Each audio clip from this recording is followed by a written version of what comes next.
Welcome here. My name is Murray, one of the pastors here at Grace Fellowship, and we get the privilege of walking through this summer series on really looking at the Shepherd King. And so we've been going through certain passages in 1 Samuel and moving through 2 Samuel as the summer goes, looking in particular at the life of David. And today is going to be a very familiar passage, I think, to many. If you've got a take-home sheet, you'll see it's about David and Goliath today. And so there's an outline on one side of your take-home sheet that you can follow along. And if you have a Bible or app, if you want to get that, we're going to be in 1 Samuel chapter 17. And there might be a few Bibles left on the table over here. So if you don't own a Bible, feel free to come and take one of those Bibles. You can either use it just for today if you want to follow along if you don't have a Bible with you, or take one of those Bibles, and if you don't own a Bible, take it home with you. It's our gift to you, and then you can read more and more about the person and work of Jesus, and we'd love for you to see for yourself what the Bible actually unfolds and brings out. I think a lot of us have different fears. We'll struggle with different kinds of fears. We might call it worry, you might call it anxiety.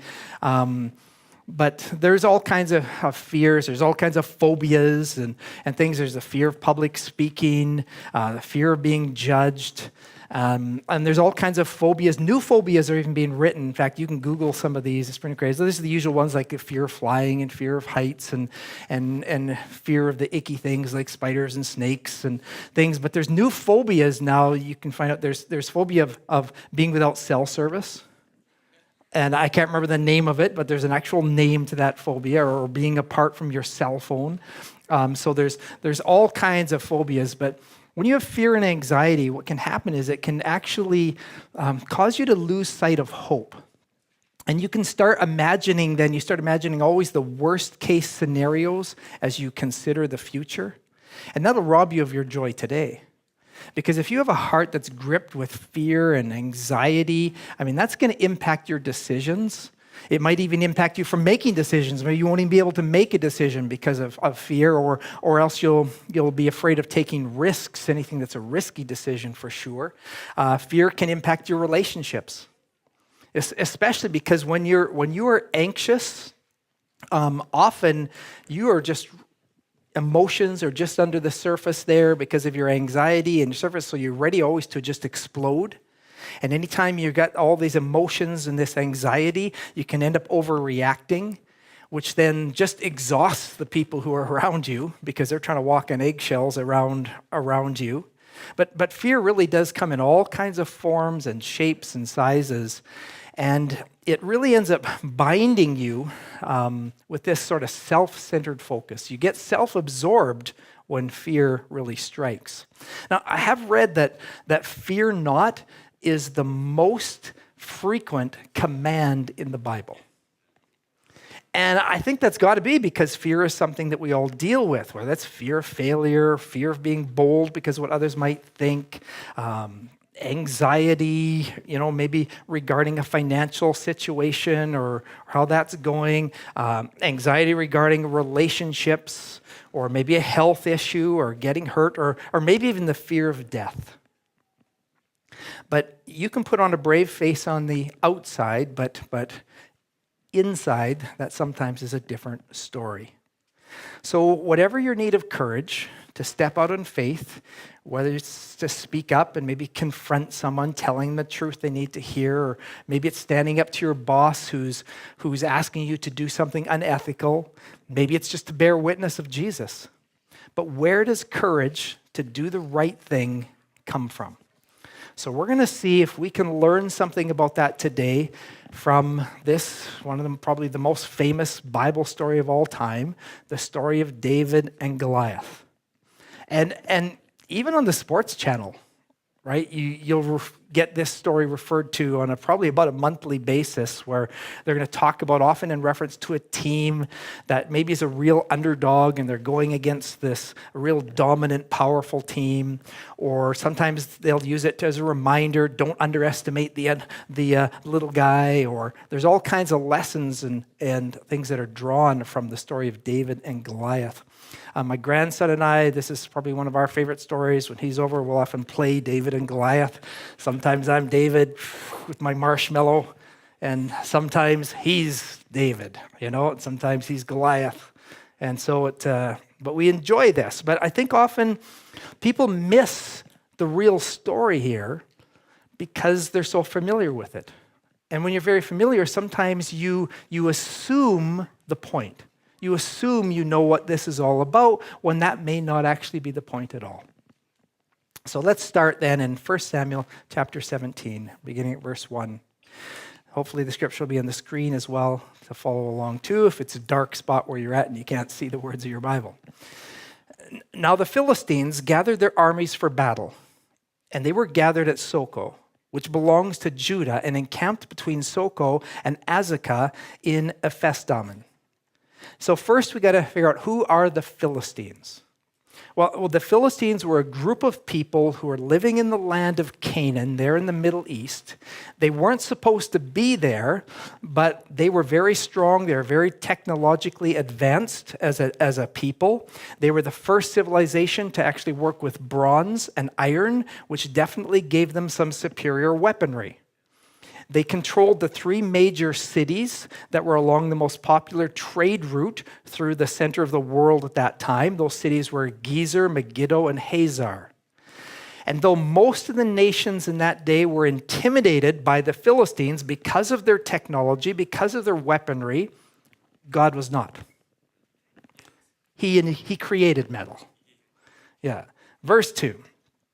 And Saul, who was the king that they had chosen for the first king of Israel, and the men of Israel were gathered and encamped in the valley of Elah, and drew up in line of battle against the Philistines. And the Philistines stood on the mountain on the one side, Israel stood on the mountain on the other side, and got this with a valley between them. This valley is probably just under a mile wide. And so going down in that valley, you've got your army on this side and the mountain, the other army in the high point here. And so to go down into the valley towards your opponent is going to mean you're going to be totally exposed. So you can see why both sides sitting there at the top, right? Not wanting to go down in this valley and expose themselves then to the enemy. Verse 4, and there came out from the camp of the Philistines a champion named Goliath of Gath, whose height was 6 cubits and a span. Now, to get perspective of that, the tallest man in modern history was Robert Wadlow. He was an American. He was from Illinois.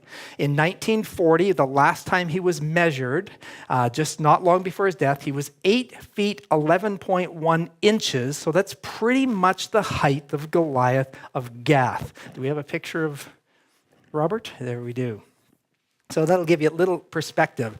Now, a cubit is basically the distance from the elbow to the tip of the finger, and they would do that based on the king. Okay, and so it was approximately, give or take, different times, and different countries had different, cubit was a different length, but we'll say approximately around 18 inches.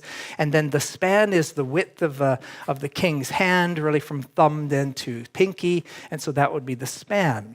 So that would put Goliath then kind of anywhere between about 8.5 feet to 9.5 feet tall, depending on the exact measurement that was used at the time, which no one's exactly sure of. So you're looking at about the height of Robert Wadlow is how big Goliath was.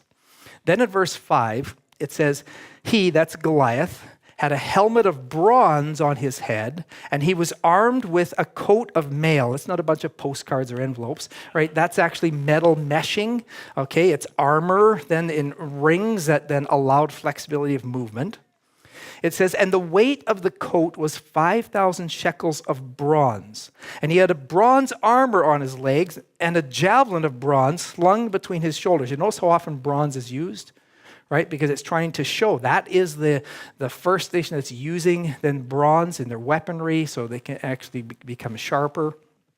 And then we saw that the shaft of his spear was like a weaver's beam, and his spear's head weighed 600 shekels of iron. And his shield bearer went before him. He stood and shouted to the ranks of Israel, why have you come out to draw up for battle? Am I not a Philistine, and are you not servants of Saul? Choose a man for yourselves, and let him come down to me. If he's able to fight with me and kill me, then we'll be your servants. But if I prevail against him and kill him, then you shall be our servants and serve us." And the Philistine said, "I defy the ranks of Israel this day. Give me a man that we may fight together." When Saul and all Israel heard these words of the Philistine, they were dismayed and greatly afraid. Sometimes there's good reason to be afraid.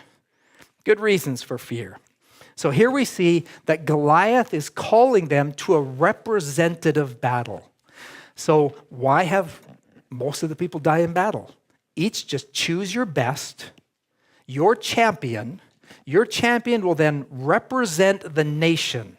As your representative goes, so goes the nation, winner take all. That's what he's calling them to. Now, when the Israelites looked out and they see Goliath, the thought of going to hand-to-hand combat with him, even for a big guy like Saul, that was terrifying. I mean, this isn't Indiana Jones where you can just pull out your pistol, right? So, and if they don't meet this challenge, they're going to be in slavery and their families are going to be enslaved for the rest of their lives, but they don't have the courage to meet this champion. So meanwhile, back at the ranch in verse 12, we're going to see that Jesse, who is the father of David, as well as that, the three oldest sons, they were in the Israelite army. And so Jesse got his youngest son David then to pack up some food, pack up some provisions, and he sends him to take it to his brothers and just to check on how they are and to see if they're all right. So David finds a sheep sitter in verse 20, and then he sets out towards the battlefield. We pick it up at verse 20.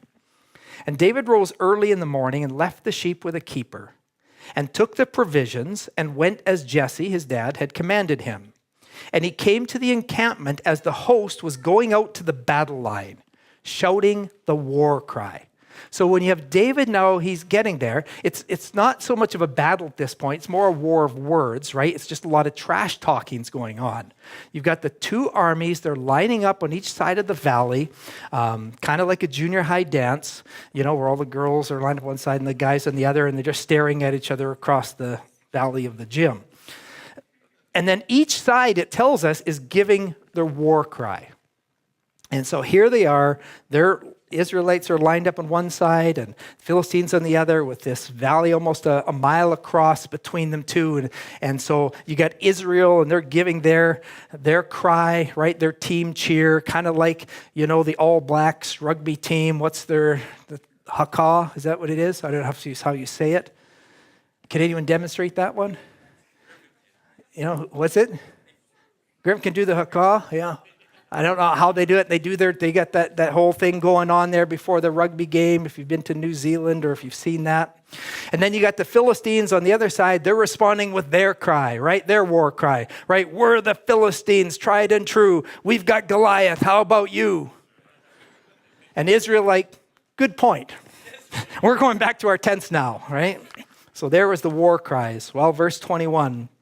"And Israel and the Philistines drew up for battle, army against army. And David left the things in charge of the keeper of the baggage," that's the provisions he had brought, the food and things he brought for his brothers, "and he ran to the ranks and went and greeted his brothers.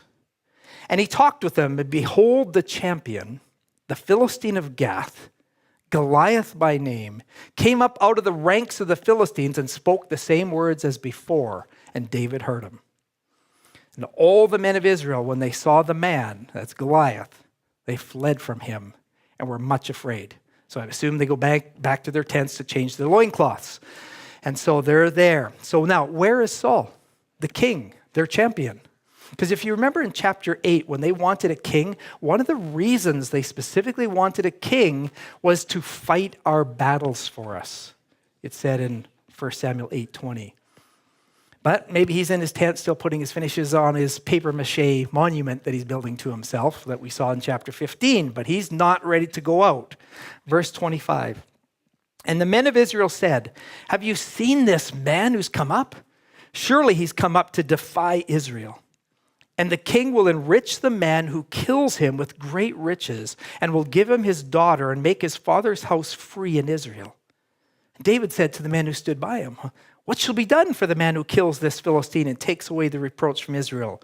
For who is this uncircumcised Philistine that he should defy the armies of the living God? And the people answered him in the same way. In others, telling him what would be done. So shall it be done to the man who kills him.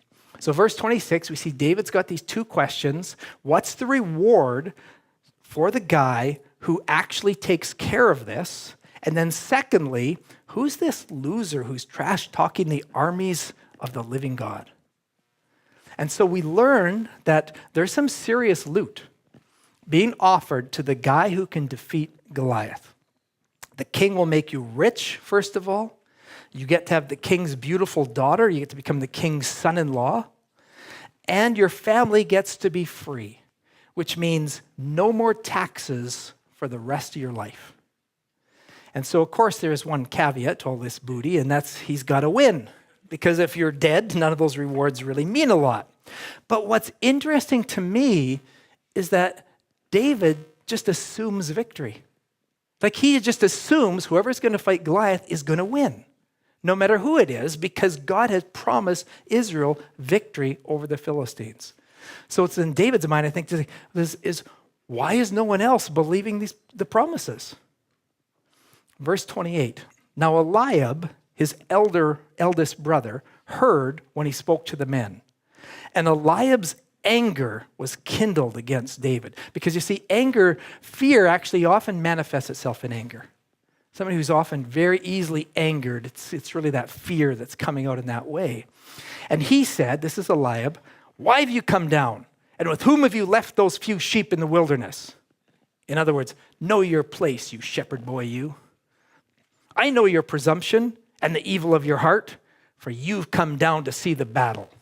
I think someone's still a little bitter about not being chosen king, but isn't it true that sometimes the greatest opposition actually comes from people who should be on God's side?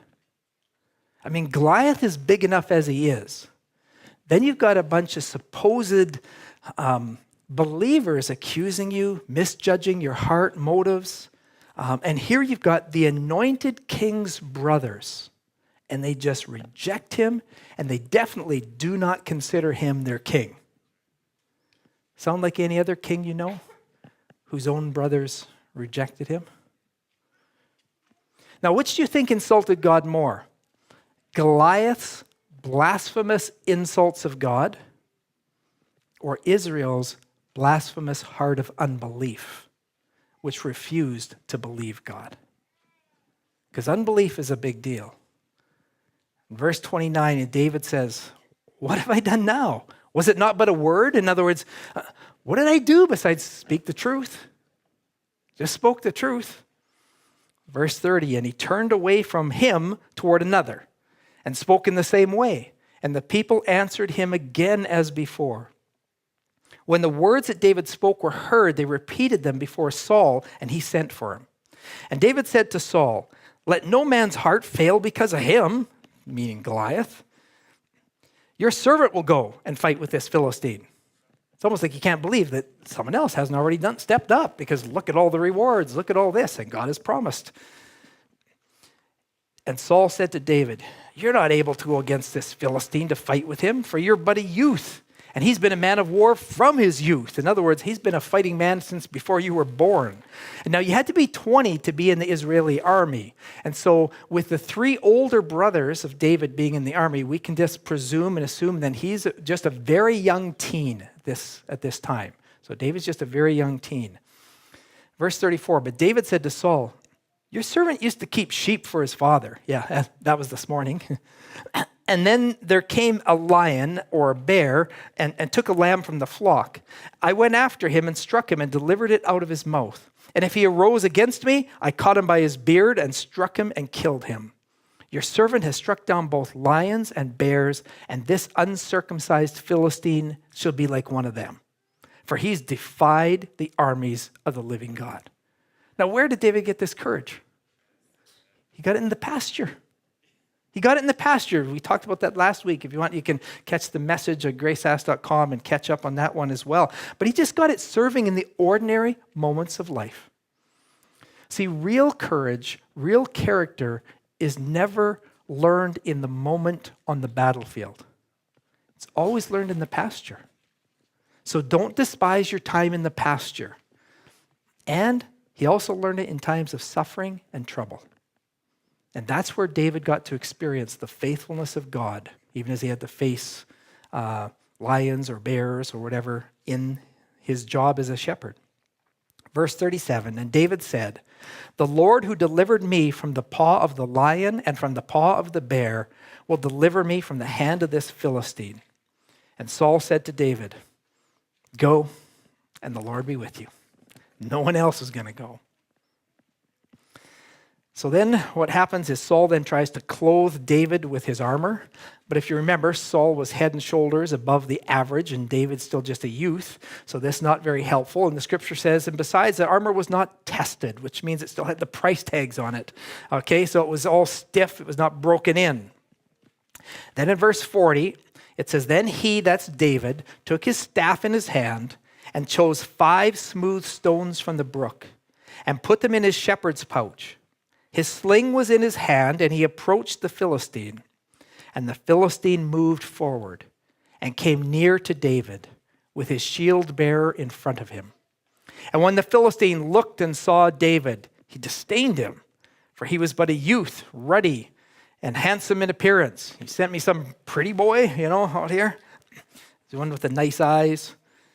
Yeah. Verse 43, and the Philistine said to David, "Am I a dog that you come to me with sticks?" And the Philistine cursed David by his gods.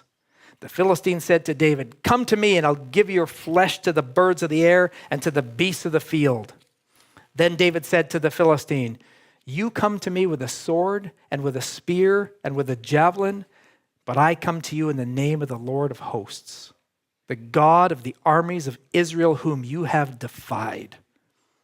This day the Lord will deliver you into my hand, and I will strike you down and cut off your head, and I'll give the dead bodies of the host of the Philistines this day to the birds of the air and to the wild beasts of the earth, that all the earth may know that there's a God in Israel." In other words, I'll see your birds of the air, the beasts of the field, and I'm going to raise you one severed head.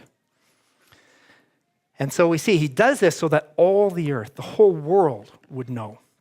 And then verse 47, and that all this assembly, even so that Israel themselves would know that the Lord saves not with sword and spear, for the battle is the Lord's, and he will give you into our hand. Now this sounds very similar to a verse in Zechariah chapter 4, verse 6, where it says there, "Not by might, nor by power, but by my spirit, says the Lord of hosts." And it's clear that Goliath trusts himself, whereas David trusts in the Lord. And I want you to notice this at the end of verse 47. Notice David says that the Lord will give you into our hand. He doesn't say the Lord will give you into my hand. And that's because David is the representative for all of Israel. As David goes, they go. That's very important to notice. This is a representative battle. Verse 48, when the Philistine arose and came and drew near to meet David, David ran quickly toward the battle line to meet the Philistines. So they're coming down now into this valley, and David, he just starts running down there. Yep, let's get this on. And David put his hand in his bag and took out a stone and slung it and struck the Philistine on his forehead. The stone sank into his forehead. So that's the last thing to enter Goliath's mind. And we can see now, it's almost like it goes to slow motion the way I imagine it now. The slow motion scene as this big giant begins to fall. And he fell on his face to the ground. So David prevailed over the Philistine with a sling and with a stone, and struck the Philistine and killed him. There was no sword in the hand of David. Then David ran and stood over the Philistine, took his sword and drew it out of its sheath, and killed him and cut off his head with it. When the Philistines saw that their champion was dead, they fled. And the men of Israel and Judah rose with a shout and pursued the Philistines as far as Gath and the gates of Ekron, so that the wounded Philistines fell on the way from Shiram as far as Gath and Ekron. And the people of Israel came back from chasing the Philistines, and they plundered their camp. And David took the head of the Philistine and brought it to Jerusalem, and he put his armor in his tent. So what's the main point of the story? Is it the bigger they are, the harder they fall? Is it God is behind the underdogs? Is it believe in yourself no matter what anyone else thinks? How about if you trust God, he will give you victory over the giants in your life. So go forward and claim your destiny. Is that the point? Is this story here to inspire us so that we would face our giants with David on our minds and in our hearts? Is the lesson here, if I obey God and I really, really have faith, then God will bless me and won't let bad things happen to me? Well, it sounds good, but then I go, well, wait a minute. What about John the Baptist? He was really good. He was a man of great faith and obedience. And oops, he lost his head. And then there's Jesus. I mean, he was good and trusted God. And oops, there's the cross. See, the most important thing that we need to see is to really see who you are in the story. The Bible's not a collection of stories of heroes whose example you're to try to emulate, but it's the story of a Savior we're called to worship. We're not David in the story. So don't put yourself in David's shoes, because you can't run out to the giant. And we're not Goliath, at least I hope you're not defying the living God, believing that you are everything you need. No, we are fearful Israel, with our knees knocking, and we're hiding out in the tents, shaking in our boots. And if someone doesn't save us, then our lives are going down the tubes. God has sent a Savior for cowards. Is that not great news? David doesn't run up to the other Israelites and say, come on, let's all rush Goliath together. You can do it. You can do it. We'll take him together. No, God didn't send us an example. He sent us a representative, a hero, a champion, a Savior. Jesus is the better David. See, the Bible is written for you, but it's not written primarily about you. Jesus, he's our unexpected representative.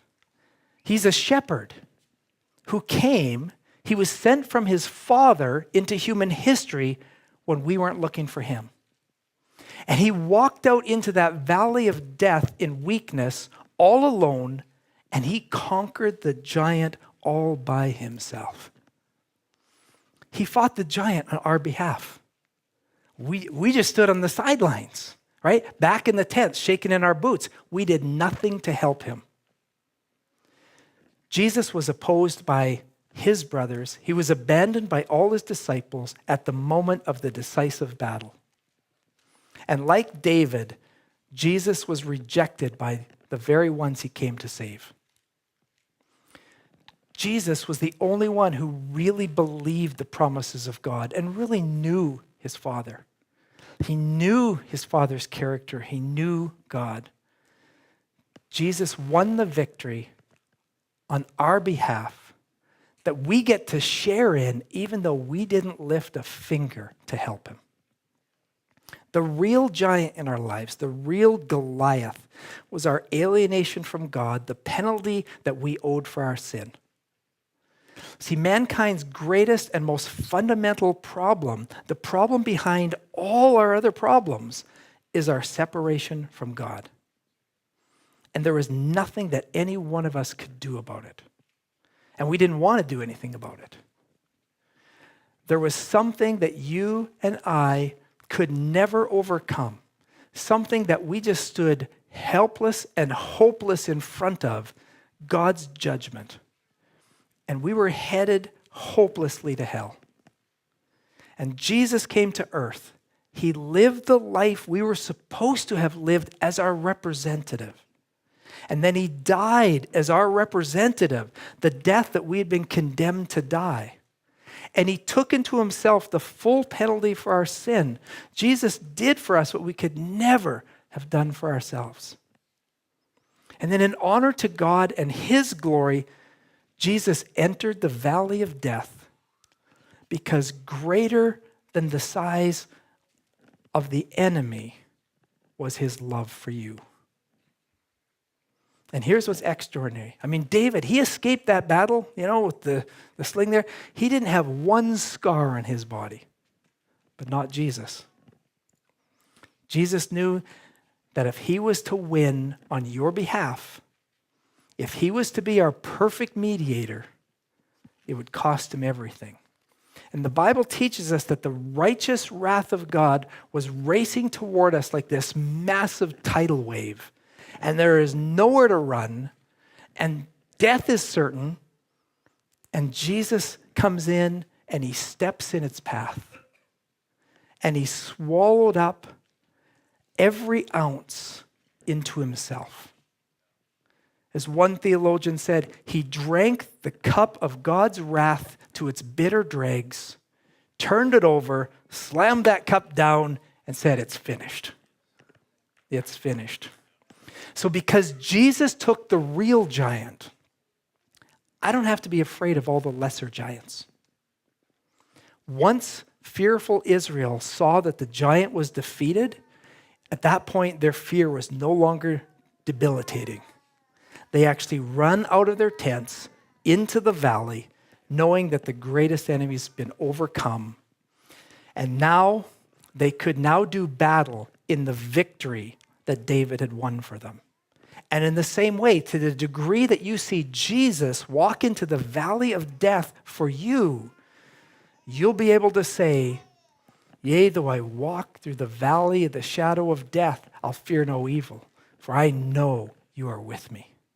That's my assurance.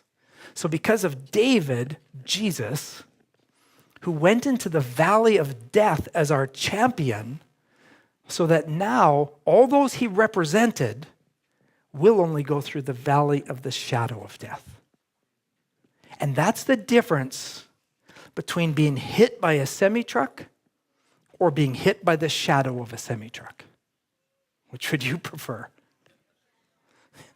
And because of Jesus, that's all that will hit us is the shadow of death.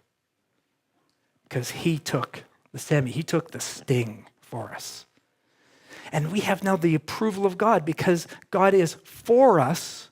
That's where real courage comes from. Because courage is not even the absence of fear. It's the knowledge of God's approval and love, which we can have in our champion, Jesus, as our representative. So real courage is not the assurance that everything is going to go smoothly, or that everyone will like you, or that you won't have any more difficulties. But real courage is knowing that you have a God who's better than life and larger than death. And he has said, "Surely goodness and mercy shall follow you all the days of your life, and you will dwell in the house of the Lord forever." See, it's the perfect love of God that casts out fear, where we can live then in one of two places, either fear of the future, or faith in God's love. And Jesus says, transfer the burden to me, right? You can't carry it. It'll crush you. Now, some hear fear not as a command, sort of like, if your kid has a nightmare, they come into your room and fear not, go back to bed, right? And so you can hear fear not as a command like that, or you can hear it as, "Hey, buddy, fear not. Your daddy's right here. You're not alone."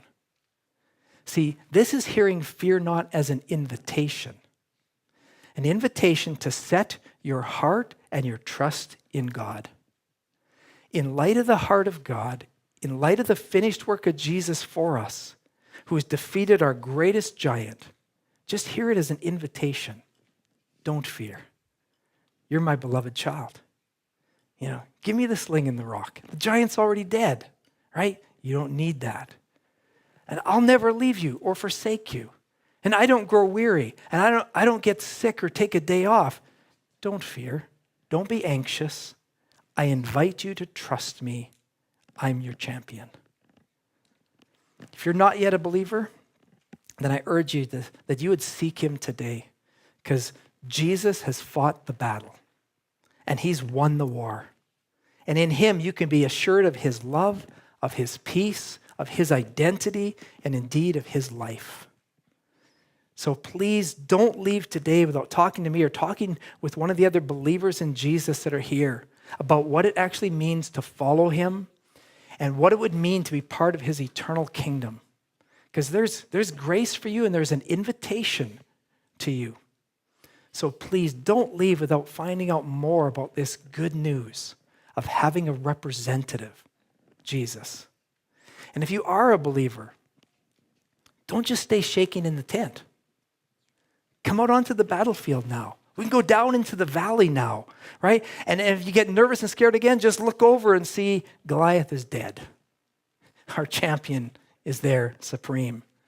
So let's join our greater David in his mission, taking the good news down into the valley, the good news of a king who has won the victory on our behalf.